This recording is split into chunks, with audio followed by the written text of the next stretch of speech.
O PSP é o console de estreia da Sony no mundo dos portáteis, e assim sendo, foi um console altamente visado pela comunidade hacker. Afinal, quem não queria usar todo o poder do PSP para rodar em emuladores, PlayStation 1 e até uns jogos alternativos, não é mesmo? Logo nos primeiros meses de vida do portátil, hackers conseguiram encontrar brechas de segurança, e sobrou até pra Rockstar, meu amigo. Veremos que essa briga de gato e rato se estendeu por ao menos 5 anos, até que uma falha do PS3 jogou pro chão tudo que a Sony havia construído de segurança para o PSP. Quer entender melhor essa história? Fica comigo. Antes de começarmos, pessoal, quero deixar vocês cientes que aconteceu muita coisa referente ao desbloqueio do PSP. Muitos exploits foram descobertos em versões específicas de firmware, várias homebrews e downgraders foram aparecendo, além de que a cada brecha a Sony fazia algum movimento para parar os hackers. Falar de todos os detalhes envolvidos daria um livro facilmente, e levaria um bom tempo para levantar e organizar todas essas informações. Nesse vídeo, tento trazer para vocês um conteúdo mais enxuto para caber num vídeo aqui do YouTube e num formato que é viável para o nosso canal. Espero que no final do vídeo vocês tenham ao menos uma visão geral da evolução do desbloqueio do PSP e tenham as bases para fazer mais pesquisas por conta própria. Dito isso, bora pro vídeo. Wipeout Pure. Esse é o nome do jogo que serviu de pontapé inicial para as primeiras pesquisas acerca do desbloqueio do PSP. Em abril de 2005, um hacker de codinome NEM, ou NIM, e um grupo de hackers chamado Saturn Expedition Committee, não repare no inglês, observaram que o jogo Wipeout Pure fazia download de conteúdos externos via internet e através de redirecionamento de DNS conseguiram que o PSP exibisse não páginas comuns em HTML, mas sim os arquivos do disco UMD, além de conseguirem fazer um dump da firmware do PSP. Com as informações obtidas a partir dessa falha de firmware da versão 1.0, chegaram a algumas conclusões importantes. O executável do PSP, de nome eboot.bin, é basicamente um arquivo .elf. Elf é o formato de arquivos executáveis do Linux e, claro, dos sistemas operacionais baseados em Unix. Uma outra descoberta é que o PSP não fazia checagem de assinatura desses arquivos executáveis. Em outras palavras, qualquer pessoa com conhecimento conseguiria criar um software não oficial para o PSP, que também chamamos de homebrew, e colocar para rodar no portátil sem que ele verificasse a origem. Para colocar em prática tudo que foi descoberto, foi feito um programa simples que colocava um Hello World na tela e lembrando, menos de 6 meses depois do lançamento do PlayStation portátil. A partir dali, as portas para as homebrews estavam abertas e a briga de gato e rato entre hackers e Sony só estava começando. O PSP distribuído ao redor do mundo já vinha de fábrica com a firmware 1.50 e nessa versão a Sony já havia ativado a checagem de assinatura. Portanto, a falha da firmware 1.0 havia sido corrigida. Quem queria um PSP desbloqueado teria que dar um jeito de importar um do Japão e teria que ser de um estoque mais antigo, com a firmware 1.0. Mas a comunidade hacker não havia desistido do console e em junho de 2005, um grupo hacker espanhol deu um jeito de rodar códigos sem assinatura novamente, só que agora na firmware 1.50. Para conseguir isso, um jogo original deveria ser inserido e no momento correto da inicialização, o cartão de memória do PSP deveria ser substituído por um que tivesse o código não assinado. Essa é a mesma ideia de swap usada nos consoles de mesa na época, só que agora com um memory card. Funcionava? Às vezes sim e às vezes não. Você teria que ter paciência para conseguir rodar uma homebrew dessa forma, e era tudo na base da tentativa e erro. O hacker também espanhol Killer X, durante uma análise minuciosa da firmware 1.50, observou que uma falha na função sprintf permitia rodar códigos sem assinatura a partir do cartão de memória, mas de uma forma bem mais simples. O chamado K-exploit consistia em criar duas pastas no cartão de memória com o mesmo nome, porém colocando o sinal de porcentagem no final da pasta que continha o código. Dessa forma, as homebrews sem assinatura conseguiam ser carregadas. A Sony, ciente do problema, tapou a brecha a partir da firmware 1.51 e por um tempo quem quisesse um PSP desbloqueado teria que estar numa versão anterior, ou seja, 1.50 ou até mesmo a 1.0. Vale lembrar que o PSP, assim como outros consoles modernos, não permite você fazer um downgrade, ou seja, voltar para uma firmware mais antiga. Você só consegue instalar atualizações. Isso é um mecanismo básico para evitar que pessoas saiam de uma firmware nova, com falhas corrigidas, e volte para uma mais antiga que contém problemas de segurança. Veremos que os hackers sim conseguiram criar e rodar downgraders tempos depois. Na tentativa de incentivar a galera a sair da firmware 1.50, que funcionava o K-Exploit, a Sony trouxe grandes novidades para o PSP na firmware 2.0, que foi lançada em junho de 2005. Nessa atualização, o portátil ganhava um navegador de internet, suporte a papel de parede, a novos formatos multimídia como vídeo e MP4, dentre outras pequenas mudanças, além de, claro, ter todas as falhas citadas corrigidas. Para a tristeza da Sony, falhas também foram descobertas na firmware 2.0 e em setembro de 2005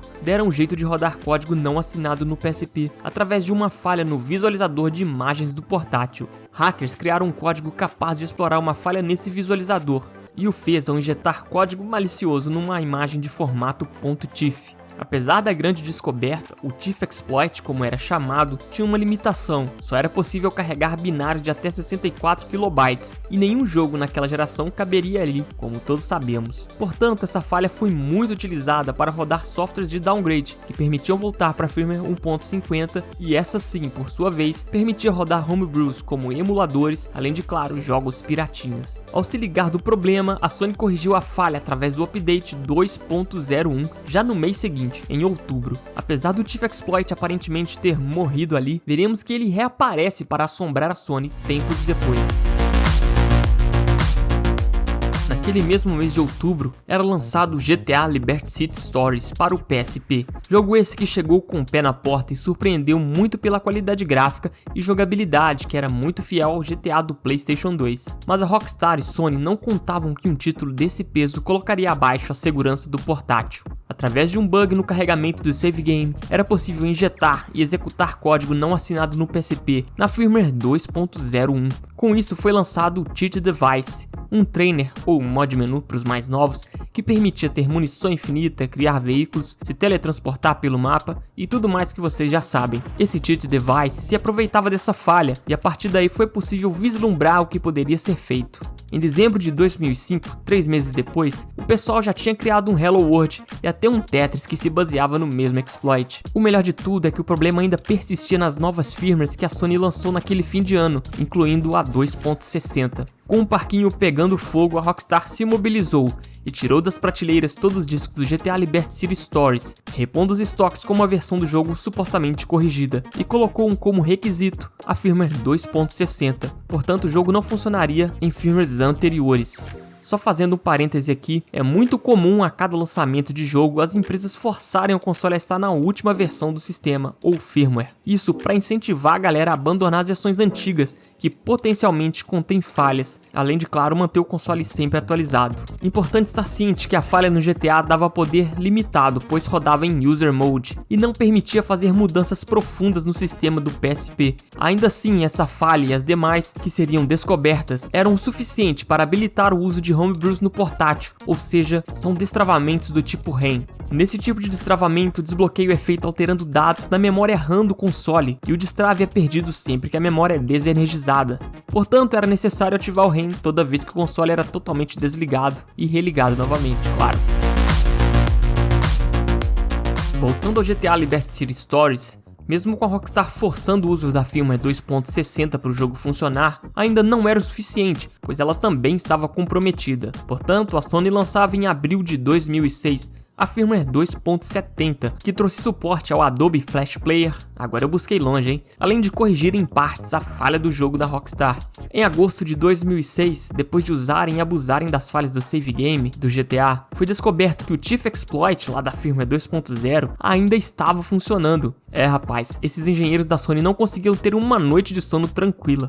Hackers observaram que desde a firmware 2.0 até a 2.60, o TIFF Exploit funcionava e permitia ganhar acesso irrestrito ao console, e o que é melhor, sem precisar ter um GTA original em mãos. Um mês depois da descoberta, já era possível rodar homebrews e fazer downgrade de firmware, caso você quisesse voltar para 1.50, ao invés de usar o REM. No mês seguinte, agosto de 2006, a firmware 2.80 foi quebrada graças à equipe hacker Team Noobs, que conseguiu usar uma versão atualizada do TIFF Exploit para rodar homebrews, apesar que somente no modo usuário. 3 meses depois, em dezembro de 2006, o grupo hacker Team C+D, acho que é assim que se fala, deu um jeito de destravar o kernel mode usando o mesmo exploit da firmware 2.80, e a partir dali você tinha a opção de fazer um downgrade.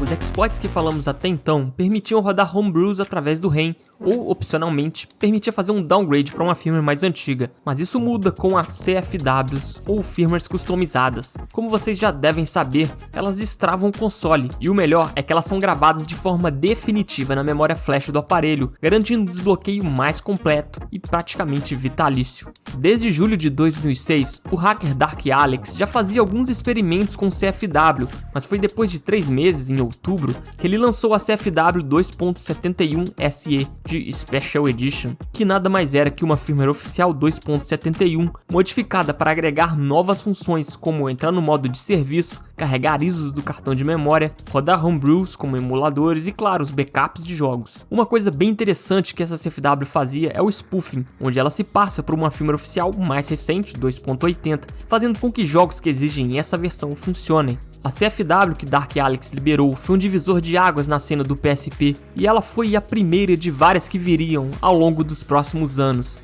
Dark Alex continuou liberando CFWs até a versão 3.40. Depois disso, esse cara sumiu do mapa e parou de fornecer atualizações das firmwares customizadas para o PSP. Nessa época foi até cogitada a possibilidade dele ter sido contratado pela Sony, mas isso nunca foi confirmado. Um time russo chamado Team M33 deu continuidade ao trabalho de Dark Alex, pois criaram e liberaram a CFW 3.50 em julho de 2007. Ela foi tão importante que estabeleceu a base para as homebrews que seriam criadas e portadas para o PSP a partir daquela data. Antes da CFW 3.50 chegar, a galera tinha como base a firmware 1.50, pois era mais estável e mais bem suportada. Isso mesmo, era a primeira firmware lá do início de 2005. Depois da 3.50, o time russo M33 acompanhou os updates de firmwares oficiais da Sony, sempre trazendo uma CFW equivalente. Foi assim até a versão 5.0, lançada em outubro de 2008, onde veio o plot twist. A equipe de hackers russa, denominada Team M33, era formada por uma só pessoa, o próprio Dark Alex. Ele ficou mais de um ano trabalhando escondido atrás desse segundo codinome. O motivo eu não sei, mas gostaria de ler suas teorias aí nos comentários. Antes de falarmos dos mod chips, que tal já deixar seu like e se inscrever? Vocês não fazem ideia do trabalho que dá pra fazer esse tipo de vídeo, portanto conto com seu apoio pro canal continuar crescendo. Até o momento falamos de exploits, CFWs, em outras palavras, soft mods. Vamos conversar agora sobre os mod chips. Essas plaquinhas com circuitos criados cuidadosamente para enganar o console já estavam funcionando firme e forte no PlayStation 2, mas no PSP elas exerceram uma função um pouco diferente. Nesse portátil, os exploits e CFWs que faziam o trabalho sujo e mod chips como o PSP Devolution eram instalados para permitir o usuário ter mais de uma firmware ao mesmo tempo, numa espécie de dual boot. Portanto, era bem comum ter a firmware oficial, mais recente, e também uma firmware mais antiga com REM ou CFW para rodar os jogos piratinhas. Esses mod chips do PSP também conseguiam reviver os consoles bricados, seja por uma falha na gravação de firmware ou mesmo por conta de um cavalo de Troia. Acontece que naquela época era bem comum encontrar cavalos de Troia na internet que se passavam por downgraders e bricavam o PSP de quem estava tentando instalar uma CFW. Se isso não fosse suficiente para te desencorajar, certas placas do PSP também ficavam inoperantes quando a firmware 1.50 era gravada nelas. Complicado, hein? Até então só os mod chips conseguiam resgatar seu PSP caso isso acontecesse, ou claro, a própria rede de reparos da Sony. Até que surgiu uma luz no fim do túnel, a bateria de Pandora. Em uma parceria inédita dos hackers da Team Noobs com outros nomes influentes da cena da época, foi descoberto um novo exploit que foi apelidado de Pandora's Battery, ou bateria de Pandora.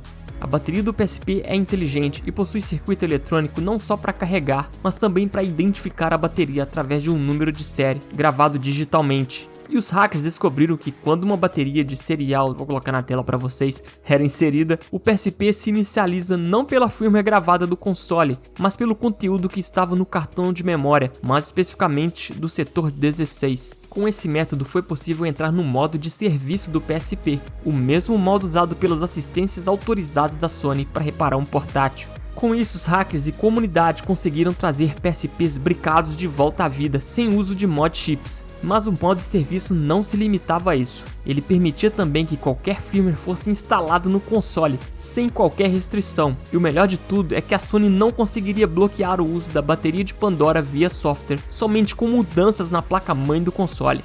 Sensacional, hein? Isso foi no PSP 1000. Na época, o PSP 2000 estava quase sendo lançado, e o Team Noobs e sua trupe queriam evitar que a Sony tomasse conhecimento da falha e a resolvesse na nova revisão de hardware que estava chegando. Eles conseguiram por um tempo, até que o exploit vazou e os vacilões começaram a vendê-lo no mercado negro. A partir daí não teve o que fazer, o Team Noobs liberou o exploit na faixa para o público. Por sorte, a Sony não corrigiu o problema no PSP 2000. Quando ele foi lançado, o exploit da bateria de Pandora ainda funcionava, mesmo que com certas limitações conforme a data de fabricação. Uma coisa interessante desse rolê é que a própria Sony reconheceu que a bateria de Pandora é um método que não altera as características e nem oferece riscos para o PSP, visto que é basicamente o mesmo método usado pelas assistências para entrar no modo de serviço do portátil. Louco demais, né? Pra quem já viu meu vídeo sobre o destravamento do PS3 via CFW, já tá ligado que em 2011 as chaves de assinatura foram extraídas do PS3 pelos hackers do Free Overflow e posteriormente foram divulgadas pelo hacker GeoHot. Acontece que essas mesmas chaves eram usadas no PSP, com isso a segurança do portátil foi jogada pro chão e não teria como a Sony resolver sem modificações no hardware do console, o que não ocorreu, claro, naquela altura do campeonato.